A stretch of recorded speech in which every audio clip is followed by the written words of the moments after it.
আমি আজকে শিমুলগড়ে এসেছি। আমি জানি এই এলাকাতে সনাতন ধর্মী মানুষ অনেক বেশি। আপনারা জানেন আমি সম্প্রীতি নিয়ে কাজ করি। যখন আমার এক সনাতন ধর্মী লোককে গাছের মধ্যে জ্বলিয়ে আগুন দিয়ে পুড়িয়ে দেওয়া হয়েছিল, সেখানে আমি সর্বপ্রথম প্রতিবাদ করি।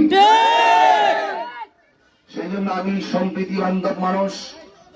এই দেশটা সবার দল মত নির্বিশেষে মুসলমান মসজিদে যাবে, হিন্দু মন্দিরে যাবে, বৌদ্ধ পেগোড়ায় যাবে, খ্রিস্টান গির্জায় যাবে, যার যার ধর্ম স্বাধীনভাবে পালন করবে, কেউ কাউকে আঘাত করবে না।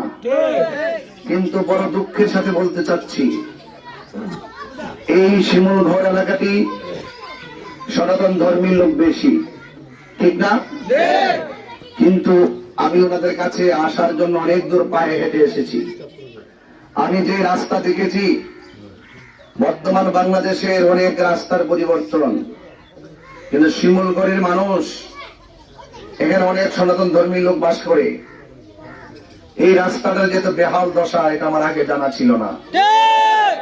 আমার আগেও অনেক লোকজন এই সমাজে দায়িত্ব পাইছে কিনা? রাস্তার পরিবর্তন কি হয়েছে? হওয়ার দরকার আছে না? না, মোমবাতি ভোট দিয়ে আমার বানায় দেখেন, ইনশাল্লাহ রাস্তার পরিবর্তন হয়ে যাবে।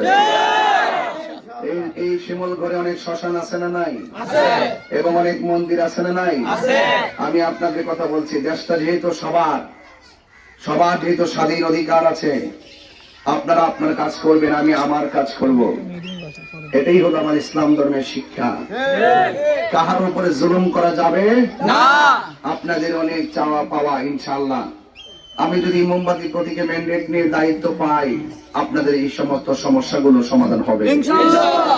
সবাই আমার জন্য দোয়া করবেন, আমি আপনাদের জন্য দোয়া করি। বিশেষ করে মা, দাদা, মা, দিদি, খালা, মাসিদেরকে বলি, আপনারা আমাকে হয়তো দেখেন নাই কখনো সরাসরি, কিন্তু হয়তো মোবাইলে অনেকে দেখেছেন। কিন্তু অনেক মাহফিল আপনারা ওয়াজ শুনতে যান, আমারও মাহফিল অনেক হিন্দু মা যায়, হিন্দু দিদিরা যায়, এবং ছেলেরাও যায় ওয়াজ শোনার জন্য।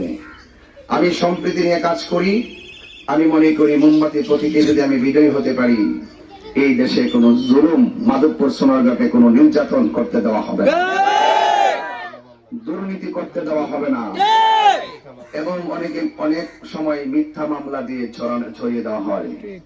আমি সনাতন ধর্মী শিমুলঘরের মানুষ সবাইকে বলে দিয়ে যাই, মিথ্যা মামলা আর চলবে না।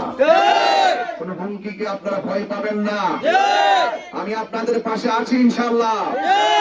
যদি কেউ কোনো হুমকি দেয়, মামলার হুমকি দেয়, কোন ধরনের জুলুম করার চেষ্টা করে, আমরা সকলে ঐক্যবদ্ধভাবে তার প্রতিবাদ করব। আপনারা সবাই ভালো থাকবেন। 12ই ফেব্রুয়ারি সকালবেলা গিয়ে মোমবাতি মার্কায় ভোট দিবেন, এই আশাবাদ ব্যক্ত রেখে সবার কাছে দোয়া চেয়ে বিদায় নিচ্ছি। আসসালামু আলাইকুম ওয়া রাহমাতুল্লাহ। অন্যান্য যারা রয়েছেন, অন্য ধর্মে যারা, সকলকে আদাব আশীর্বাদ জানিয়ে বিদায় নিচ্ছি।